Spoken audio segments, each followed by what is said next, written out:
నమస్కారం అండి, నా పేరు డాక్టర్ సువర్చల. జీవా ఫర్టిలిటీ సెంటర్స్ లో సైంటిఫిక్ డైరెక్టర్ని. కణాల క్వాలిటీ బాగాలేదంటే జెనెటిక్ కారణాలు కూడా ఉండొచ్చు దాని వెనకాల.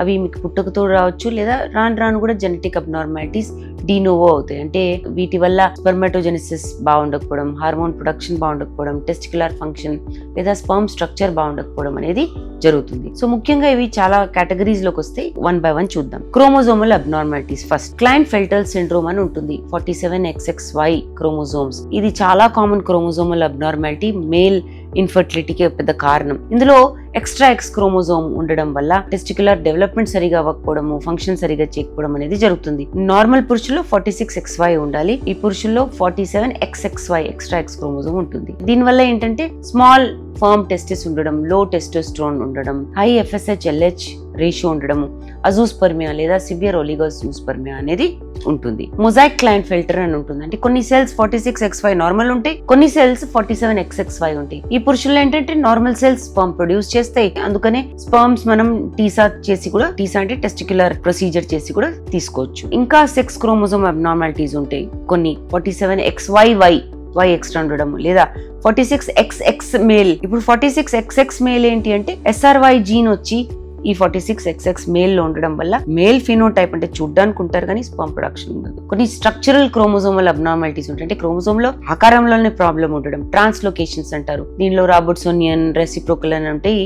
ఈ జెనెటిక్ కారణం వల్ల స్పర్మ్ ప్రొడక్షన్ బాగుండకపోవడము, మొటిలిటీ బాగుండకపోవడము, మిస్క్యారేజ్ ఎక్కువ ఉండడము జరుగుతుంది. ఇన్వర్జన్స్ అనే దాంట్లో ఏంటంటే మియోసిస్ లోనే, అంటే సెల్ డివిజన్స్ లోనే స్పర్మ్స్ బాగుండకపోవడం వల్ల, క్రోమోజోమ్స్ బాగుండకపోవడం వల్ల సమస్య రావడం. రెండో కారణం Y క్రోమోజోమ్ మైక్రో డిలీషన్స్. ఇది AZF రీజన్ లో జరుగుతుంది. AZF Y క్రోమోజోమ్ మీద ఒక చిన్న భాగం, అజూస్పర్మిక్ ఫ్యాక్టర్.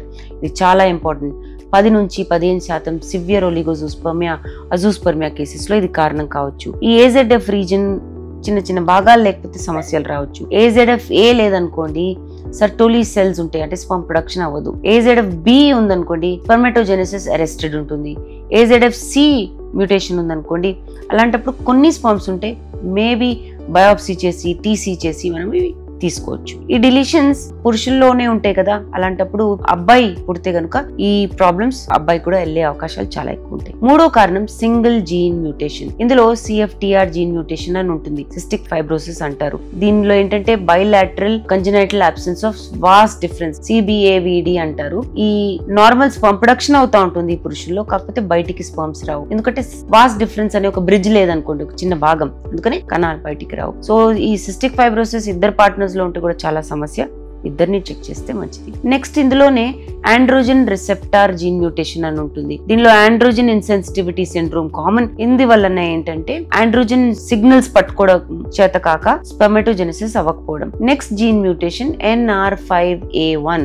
ఇది స్టీరాయిడోజెనిసిస్, అంటే మీ బాడీలో హార్మోన్స్ రెగ్యులేషన్ చాలా ఇంపార్టెంట్, టెస్టిస్ డెవలప్మెంట్ కి చాలా ఇంపార్టెంట్. ఇందులో మ్యూటేషన్ అయిందనుకోండి, స్పర్మ్ కౌంట్ తక్కువ ఉండడం, టెస్టికల్స్ సరిగా పనిచేయకపోవడము, హార్మోనల్ ప్రొఫైల్ బాగుండకపోవడం అనేది జరుగుతుంది. TEX11 జీన్ మ్యూటేషన్ ఉంటే మియోసిస్ ప్రాబ్లమ్స్, అంటే ఈ స్పెర్మాటోజెనిసిస్ సరిగా డివైడ్ అవ్వకపోవడం, స్పర్మ్ సెల్స్ అనేవి జరుగుతుంది. DNAH1 మిగతావి ఇంకా ఫ్లాజెల్లార్ జీన్స్ మ్యూటేషన్స్ అని ఉంటాయి. ఈ జీన్స్ ఉంటేనే కణాలు కదులుతాయి. సో జీన్స్ లో డిఫెక్ట్స్ ఉన్నాయనుకోండి, అలాంటప్పుడు అస్థెనోజూస్పర్మియా అంటే మొటిలిటీ ఉండకపోవడం, ఆకారంలో ప్రాబ్లమ్స్ ఉండడం అనేది జరుగుతాయి. నాలుగో కారణం mitochondrial gene mutation. Mitochondria sperm కి ఎనర్జీ ఇస్తుంది. మైటోకాండ్రియా చాలా ముఖ్యమైన రోల్ ప్లే చేస్తుంది.